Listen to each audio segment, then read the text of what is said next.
Hello and welcome to Max Spoilers from MinnMax. I'm Ben Hansen, joined once again remotely now by Ross, the Star Wars Guy Fund.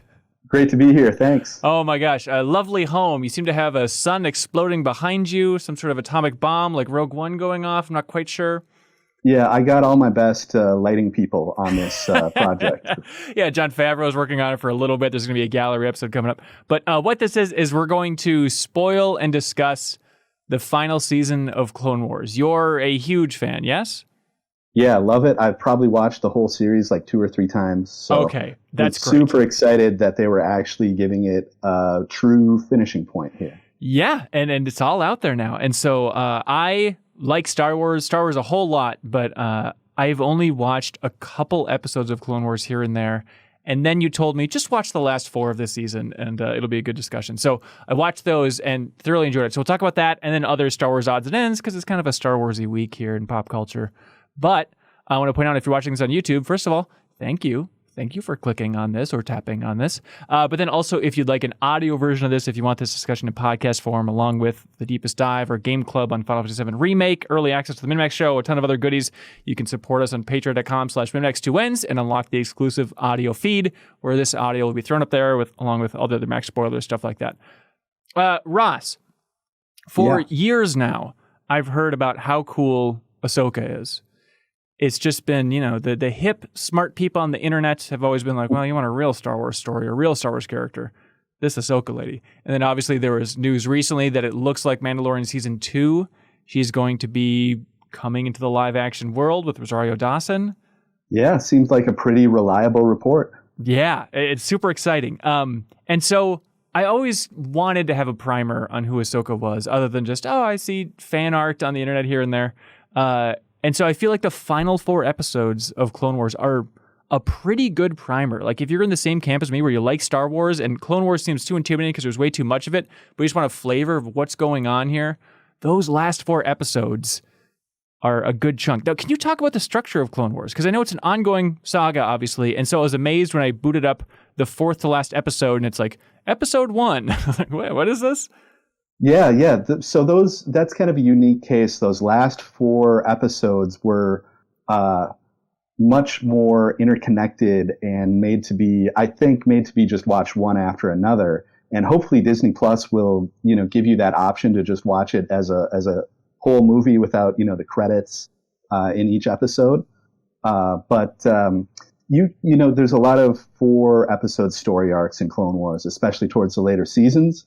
But this is the first one to really go all out with having like a part 1, part 2 type of title card. Interesting. And, yeah. So, yeah. No. It's interesting to hear you say what you're saying about Ahsoka, having not watched a whole lot of the show before, because when it started with the theatrical Clone Wars movie, which was obviously just like 3 or 4 episodes stitched together. Yeah. I think that was back in 2008. She was like a roundly despised character. Like, nobody liked Ahsoka. And, she was like a obnoxious, like bratty, like young teenager at that point in the show. And sort of at the end of the first season, they really kicked off her character arc. And as she, learned lessons and matured and kind of came into her own. So it was a real slow build for Ahsoka, both in terms of like her growth in the show and like her popularity, I guess. Now, based on these 4 episodes, she seems cool. She does a lot of very cool stuff. Her fighting style is unique. Lightsabers are unique. We'll get into all that stuff. But why do you think people are so into her storyline? What is it about this character that pops? Well, one of the big things is that over the course of a now 7 seasons of a show, you just get to spend a lot of time with a character. And, if they're handled decently, as she was, she was obnoxious to start out with, but you got to start somewhere to go somewhere. And, you just grow on people, I think. So Stockholm Syndrome is what's going on with the internet and Ahsoka? Is that your theory here, Ross? Basically, like, okay. Yeah. Yeah, makes sense. But, she's a great character. Ashley Eckstein is a fantastic voice actress, really brought a lot of life to her. It'll be interesting to see if she's involved in any way with the, live action Ahsoka that's coming. I would assume they're not going to overdub. No. But they did that with Darth Maul in the movie, but he had 2 lines or whatever, so it wasn't that much of a big deal. Which is, it's wild to watch this chunk after watching and enjoying Solo and seeing Darth Maul as a huge storyline in here, because I know he came back in Rebels as well. I only watched the first season of Rebels, but he fought Obi-Wan in Rebels, right? Yeah. Okay. Rebels is kind of the conclusion of the Darth Maul storyline. He makes a cameo in Solo. Yeah.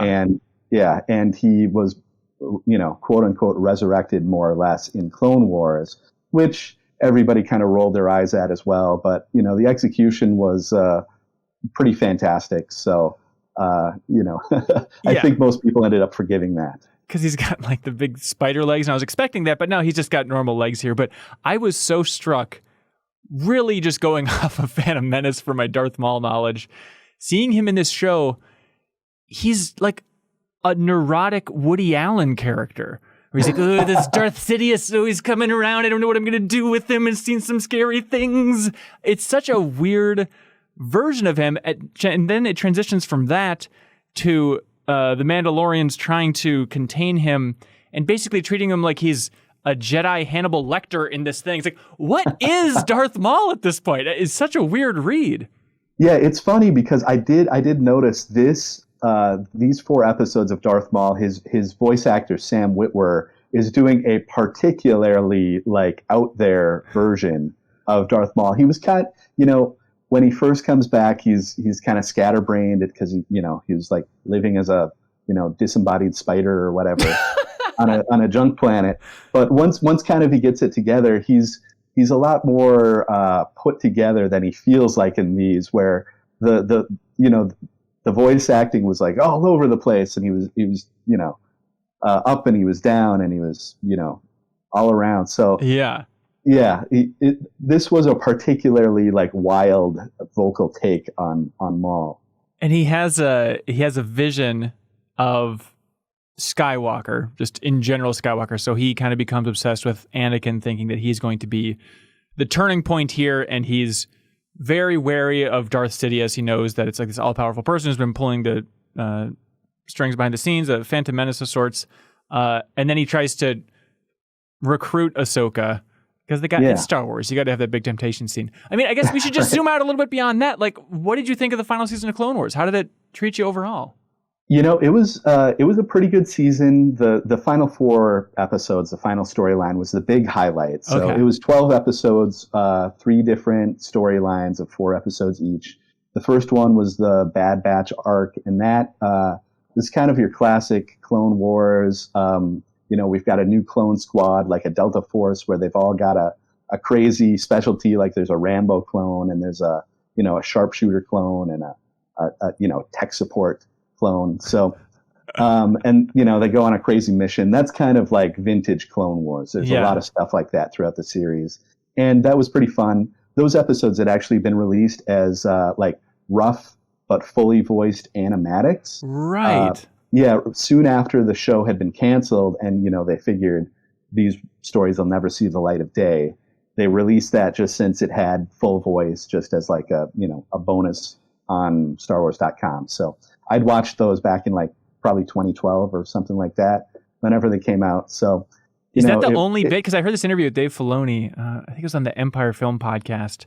And he was talking about that, we thought the show was dead, so we just released all the stuff and talked about it at panels and stuff. And he's like, but, we ended up changing it a lot when it actually went into the show. But did they have everything? Were they showing the full Ahsoka story, or was it just that early stuff with the clones? Just those first 4 episodes of this season. So just that storyline. And they didn't change that much. They added a nice scene with Anakin Skyping with Padme. And you can tell she's pregnant, and he, of course, has no idea because why would Anakin have any idea? Right. But it was a nice little scene, just to give Padme some screen time, I think, in the season.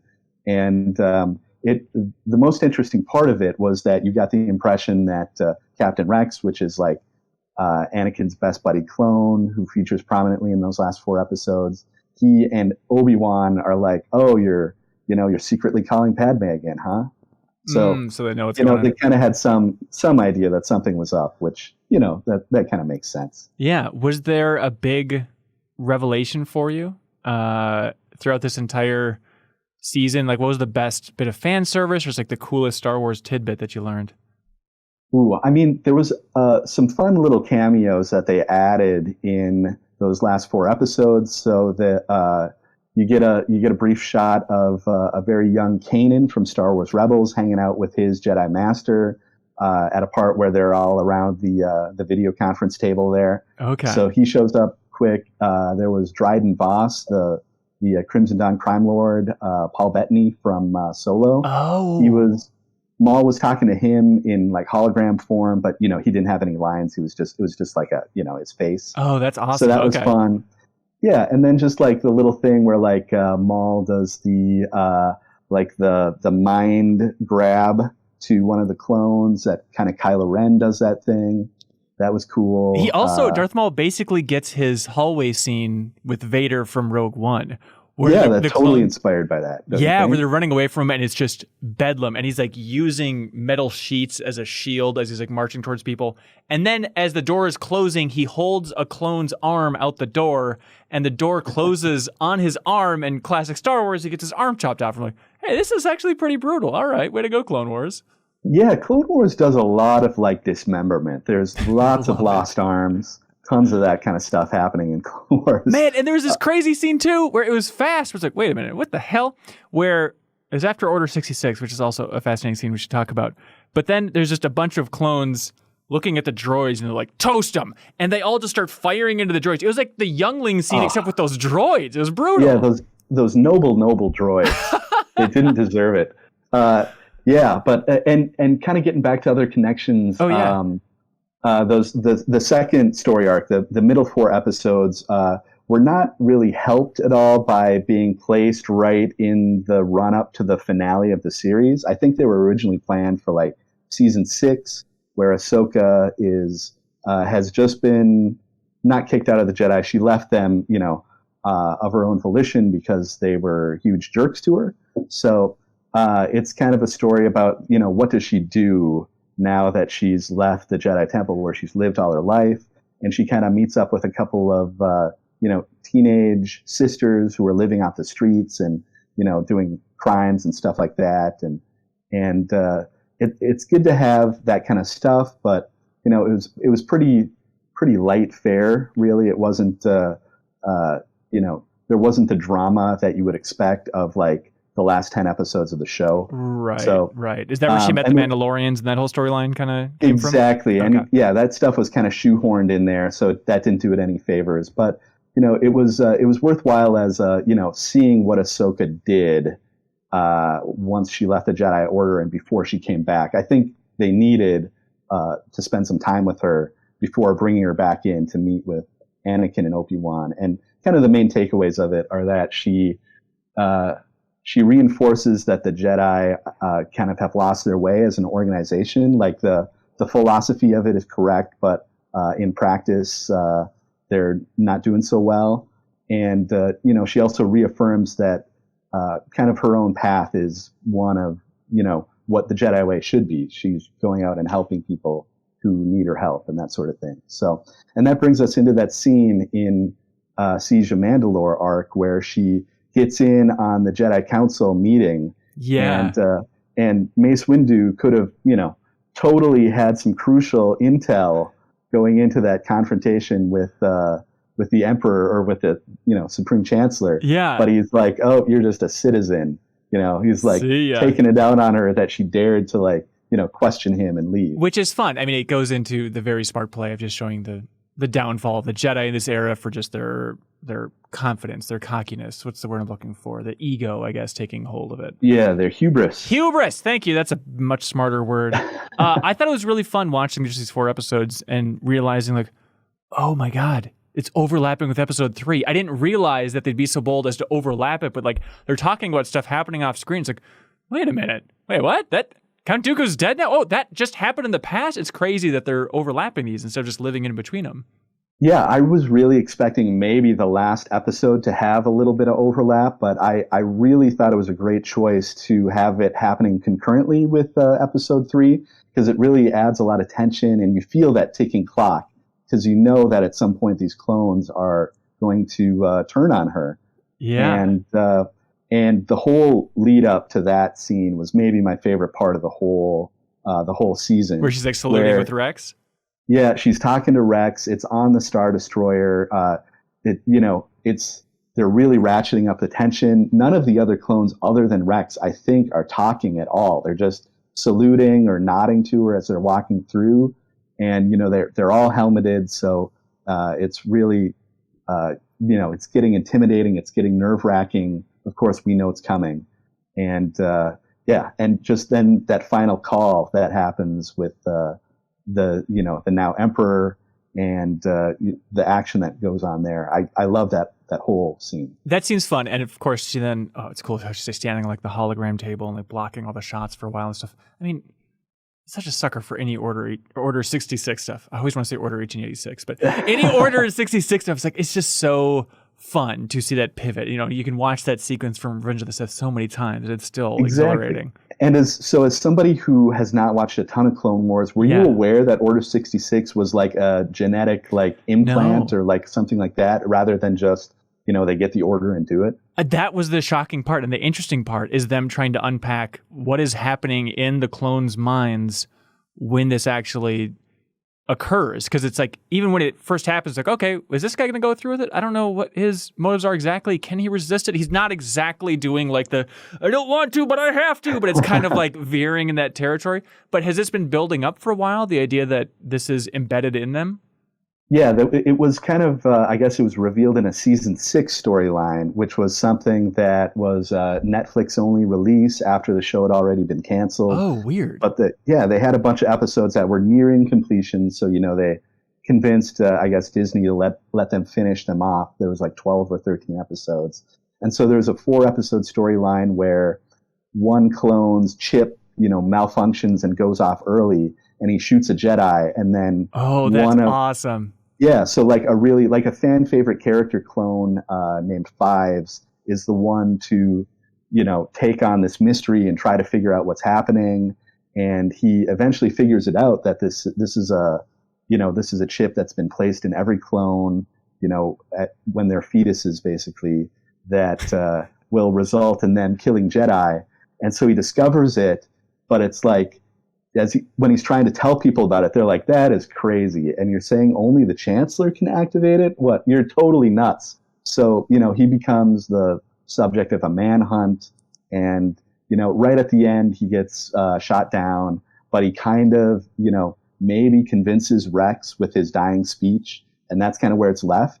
So this episode picked up those threads where Rex is like, I gave this speech to the investigator or whatever about it, and they buried it, and Ahsoka, you got to find it. So gotcha. It was a nice culmination of that storyline as well. Yeah. The coolest shot is the final shot where you see Ahsoka throw down her lightsaber, which, by the way, is that like her lightsaber from when she was a youngling? What's with the short lightsaber and the big lightsaber? Yeah, she always used 2 lightsabers. That was just her cool thing. And, it was kind of eye-rolly at the beginning because oh, yeah, you're bringing in this new cool team character and she gets to use 2 lightsabers or whatever with the short one.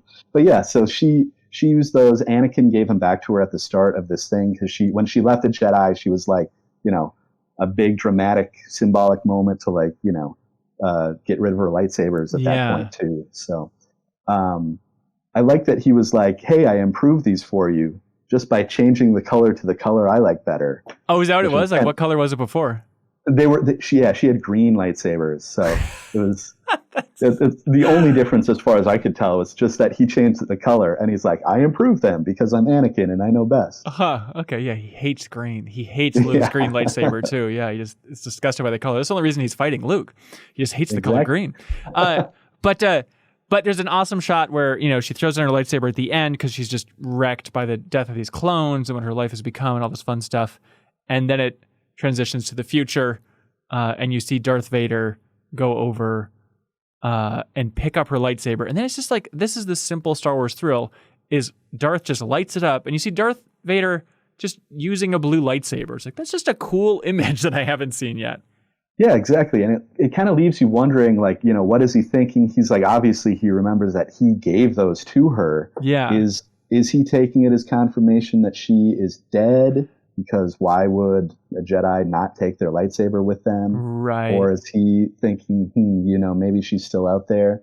It's, yeah. So beyond the visual, it's kind of a cool story moment. And, I keep thinking to like, if this had all happened as intended originally before, Rebels came out, it would have really, the tension would have been, skyrocketed even further. But it would have been, would have really left you wondering what was going to come next. Well, hang on. So Ahsoka's in Rebels? Yeah, she does show up in Rebels at some point, and yeah, there may or may not be some confrontation with Darth Vader, which may or may not be like the best episode of Rebels. So it's fine. I mean, if you're watching this, I assume you can handle a spoiler for Rebels. So really, she fights Darth Vader, and they talk about the old times and stuff.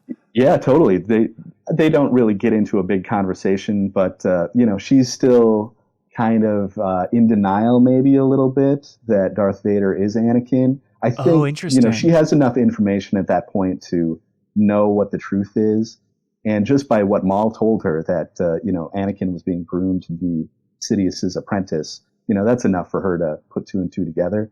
But I think she is mostly in denial about it, really. Yeah, I was struck by their relationship. It's a very big like, what? She's here, he's here type of thing in the beginning. Has there ever been a romantic element between them, or is it just like a respect, friendship, brothers in arms type of thing? Between Anakin and Ahsoka? Yeah. It's definitely no romantic element at all. It's more like a older brother, younger sister type of thing. Okay, so it's Star Wars, so they fuck all the time then? Exactly, okay. Yes. They have several awkward kisses.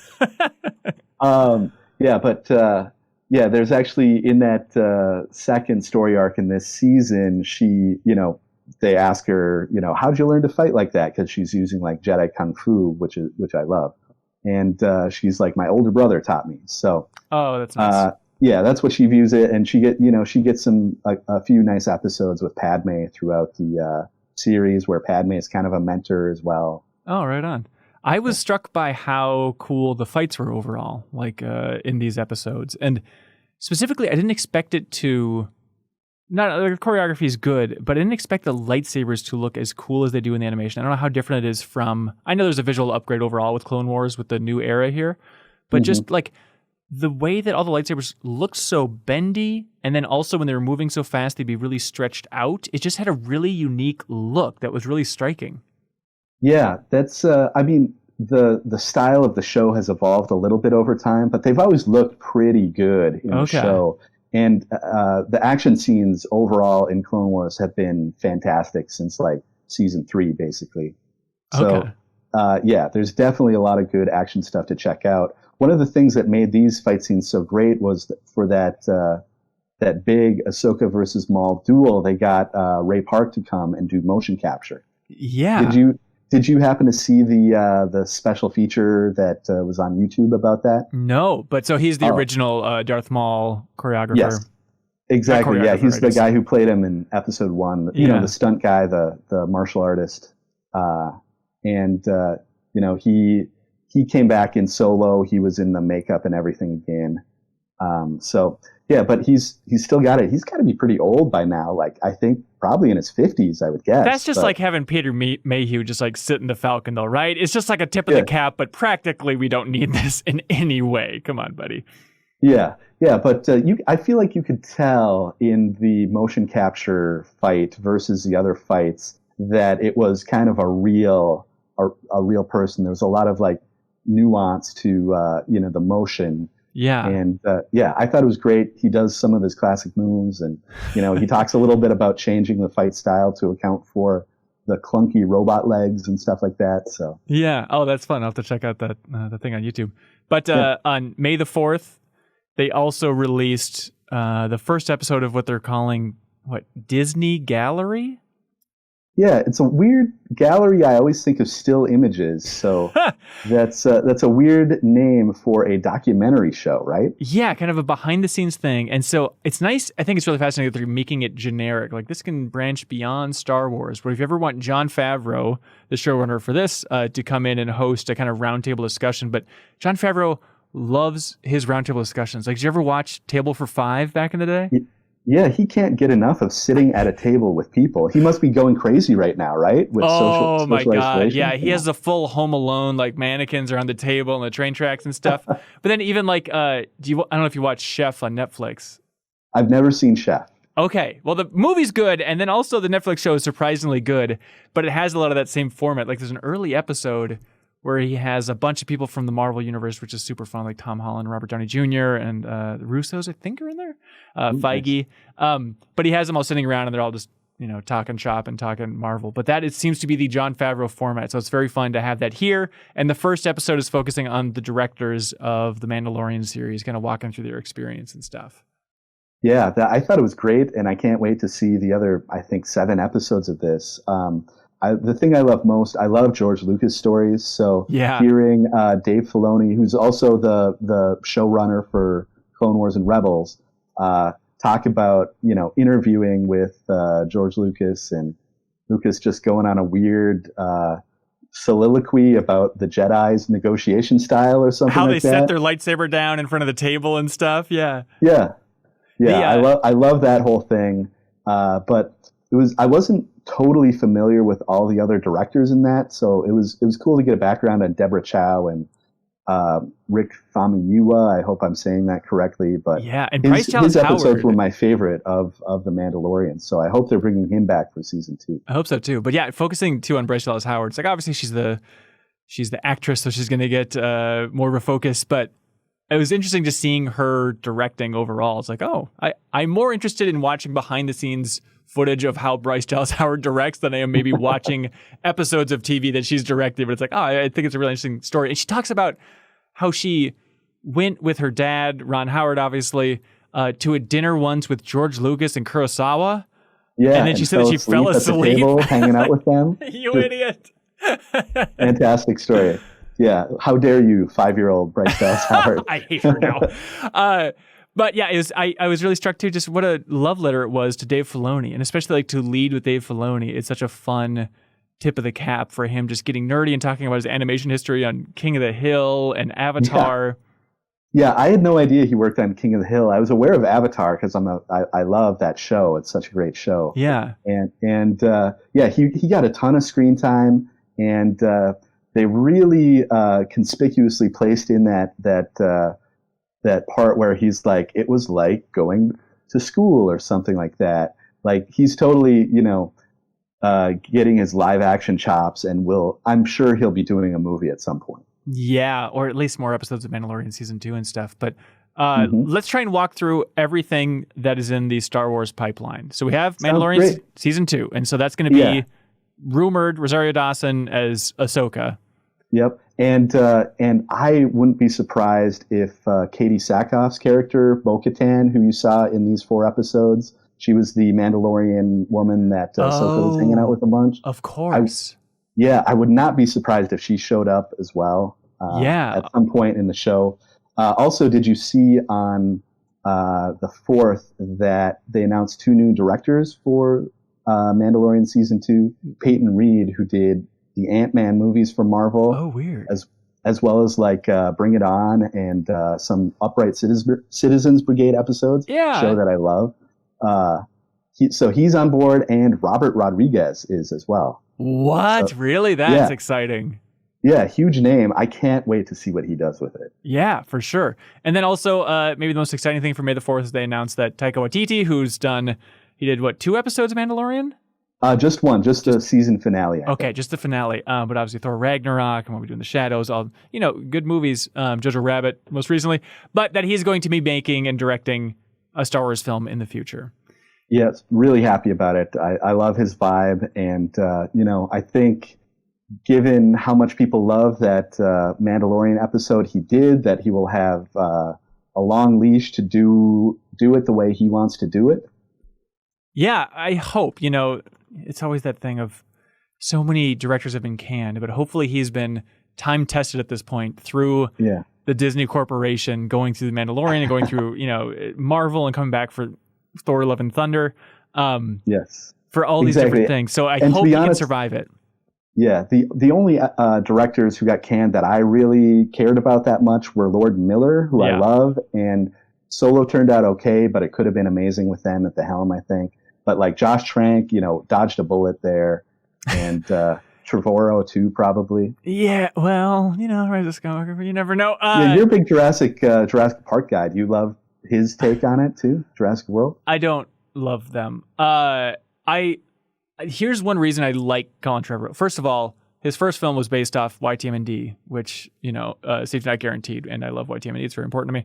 But I love that right when it was announced he was doing doing Jurassic World, he went on this deep cut Jurassic Park podcast and gave like an hour-long interview talking to like super fans. And I appreciated that like, man, this is a crazy get for that podcast. The fact that he'd go out of his way to try and court the hardcore JP crowd, I appreciated.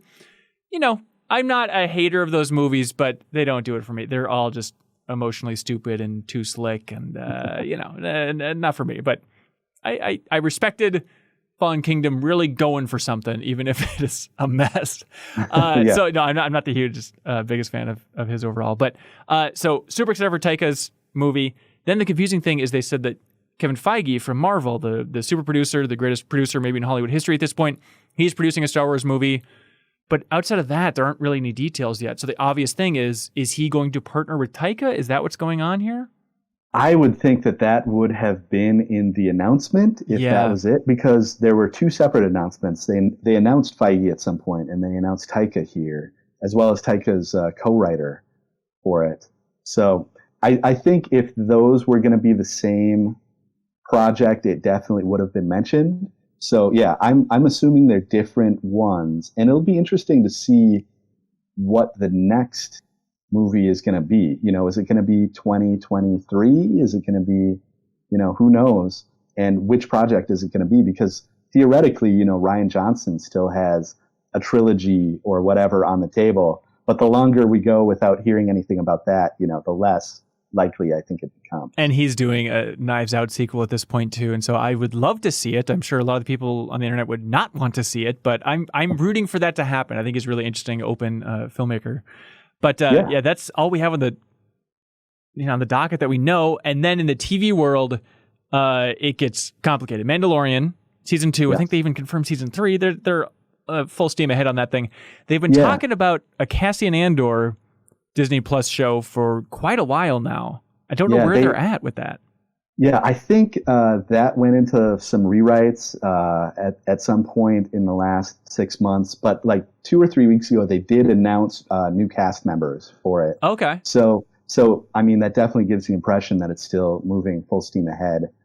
I think they announced that the Genevieve O'Reilly, who played Mon Mothma, the short hair rebel leader woman, she was in Rogue One. So makes sense that she's back. Back in this. Yeah, that's fun. Giving him his missions, telling him to be nice to people, that kind of thing. You got to have it. Then the Obi-Wan show is getting rebooted, retooled. We're still waiting to hear exactly what's going on with that, but people are so excited.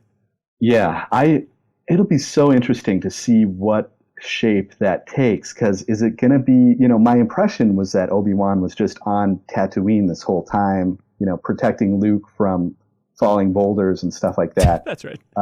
So is that just what it's going to be, or is it going to have kind of a wider scope? Is he going to go out into the galaxy? Is he going to, is live action Ahsoka going to show up in that too? Honestly, it's so stupid, but I would love for them to take the most extreme version of that, of him just farming, losing his mind, trying to cook food on Tatooine. Like, I want basically Survivor, but with Obi-Wan on Tatooine. I don't want, what's that, General? Secret mission?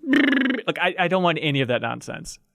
Yeah. I'd love more of a Mandalorian type thing where, like that episode where he was like chasing the Jawa sandcrawler because they stole all his stuff. Right. That's what I want out of my Obi-Wan show. Plus him, trying to plant some seeds in the sand and, realizing why Anakin hated it so much. Yeah, this place does suck. I guess I'll stick around.